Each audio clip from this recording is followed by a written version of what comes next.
government has a secret system, a machine that spies on you every hour of every day. I know because I built it. I designed the machine to detect acts of terror, but it sees everything. Violent crimes involving ordinary people, people like you. Crimes the government considered irrelevant. They wouldn't act, so I decided I would.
Integrating technology with human evolution seems like such a good sell for man. You're building a better you.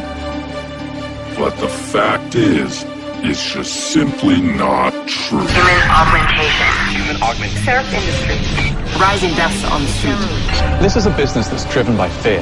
If I don't improve myself, if I don't augment myself, then I'll be less intelligent, less capable, less strong than the rest of the human race. Augmentation is a huge business for these corporations, and we're paying for it by sacrificing our humanity and freedom. Violent clashes. Reports of human experimentation. And we have to ask the question, are we playing God? We've been integrating ourselves with technology for decades now, replacing damaged limbs with mechanical limbs, implanting data chips into our bodies, which give away huge amounts of information to governments and corporations all across the globe.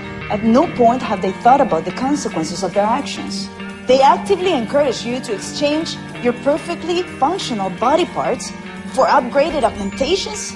What they are doing is ethically and morally wrong, and they should be brought to justice. Growing numbers of people experiencing Today, Surf Industries signed a new historic military deal. I know that they are creating mass quantities of military-grade augmentations. I've seen testing on them, and it's very scary types of alterations.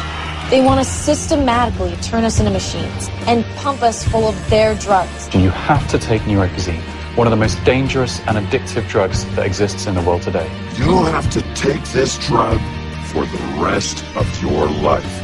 If you don't, your body will reject your augmentations. It's a drug that's priced so highly that we are now seeing cases of high-profile people who are now out on the streets. They are begging for drugs. They'll have their technology in your body. They could have the power to turn off your limbs, the potential to turn off your eyes. They'll be able to send messages to your brain and control your thoughts as if they have the power of God.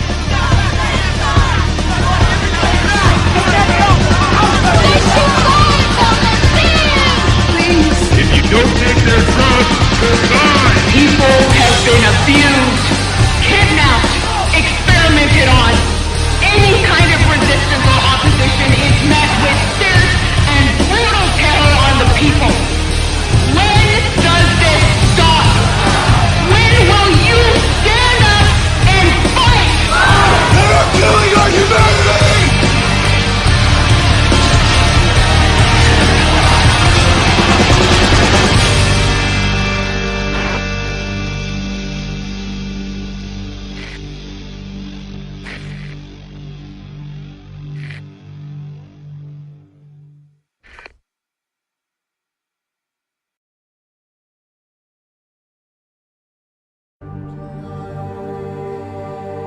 Albert Einstein said, "Technological progress is like an axe in the hands of a pathological criminal."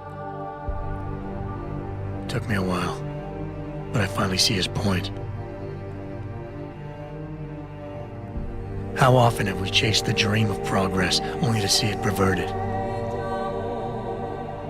More often than not, haven't the machines we built to improve life shattered the lives of millions? And now we want to turn that dream on ourselves to fundamentally improve who we are. Experience has shown me how dangerous that can be. How many times in the call of duty did I almost fall into the trap of taking shortcuts, abusing my abilities or the resources at hand? I resisted. Barely at times, because I valued human lives and considerations. Can I truly despise others who fall? Technology offers us strength. Strength enables dominance, and dominance paves the way for abuse. Darrow understood this. He knew that using technology to become something more than we are risks losing our ability to love, aspire, or make moral choices. The very things that make us human. It also risks giving some men the power to make others what they choose, regardless of the cost to human dignity.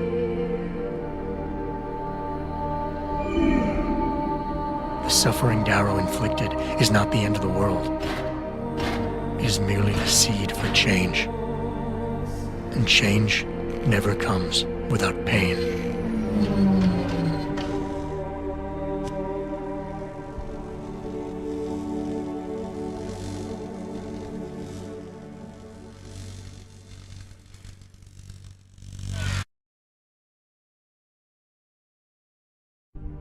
Sarif was right about one thing. It's in our nature to want to rise above our limits. Think about it. We were cold, so we harnessed fire. We were weak, so we invented tools. Every time we met an obstacle, we used creativity and ingenuity to overcome it. The cycle is inevitable. But will the outcome always be good?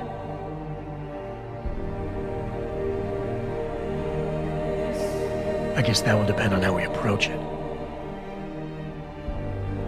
These past few months, I was challenged many times.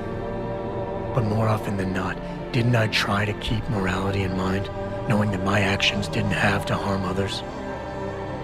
Time and time again, didn't I resist the urge to abuse power and resources simply to achieve my goals more swiftly? In the past, we've had to compensate for weaknesses, finding quick solutions that only benefit a few. But what if we never need to feel weak or morally conflicted again? One thing is obvious. For the first time in history, we have a chance to steal fire from the gods. To turn away from it now, to stop pursuing a future in which technology and biology combine, leading to the promise of a singularity, would mean to deny the very essence of who we are. No doubt the road to get there will be bumpy, hurting some people along the way. But won't achieving the dream be worth it?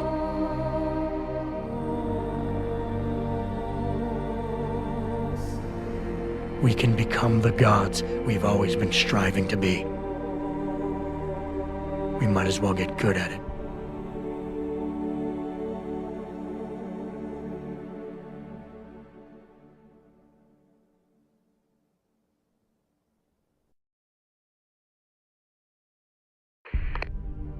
Freedom. To those who don't have it, it's more valuable than gold. But where should it start and end?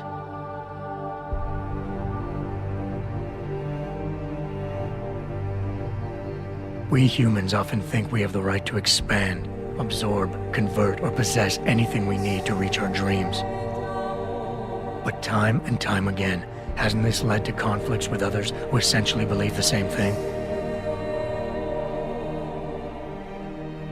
Looking back on the challenges I faced, at the way I often resolve them, I realize morality can become our saving grace. Most of the time, didn't I try to keep my values in mind, knowing how my actions would affect others? More often than not, I resisted the urge to abuse power and resources simply to reach my goals more swiftly. I managed to hang on to my humanity. But the temptation to ignore it was always there. Afraid of freedom. He's afraid of the chaos that erupts when individuals have nothing but morality to constrain them. He wants us to regulate enhancement technologies because he fears all that power, without limits, without guide rails to keep us from abusing it. Absolute freedom is no better than chaos. Society needs laws and regulations to protect it. So if the men and women behind Taggart need to work in the shadows, pulling strings to enable us to head in a safe direction, will supporting them be all that bad? If they're as wise as Taggart says, how bad will their leadership be?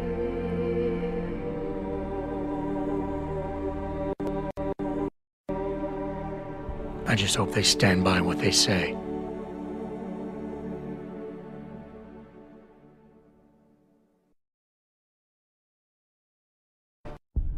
Do I trust mankind to save itself? That's what Eliza was asking. The truth is, I don't know. After everything I've seen, all the fighting and the chaos around me, I only know what I want to believe. Somehow, human decency will triumph. These past few months, I've faced many life-threatening situations. I could have given up many times, but my need to know the truth, to uncover the secrets that others were hiding, and to survive forced me to keep on going. Most of the time, I tried to keep my values in mind, knowing my actions did not have to harm others. I held on to my humanity, resisting the urge to abuse power or resources in order to meet my goals. And in the end, I got the job done.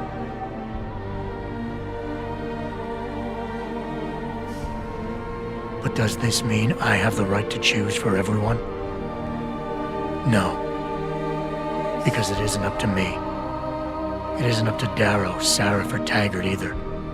Ordinary men and women will have to decide together what course mankind should take. The kind of people who time and time again have picked and chosen the future in highly practical ways, slowing change when it's negative, speeding it up when it's good. Can they do it again? I don't know.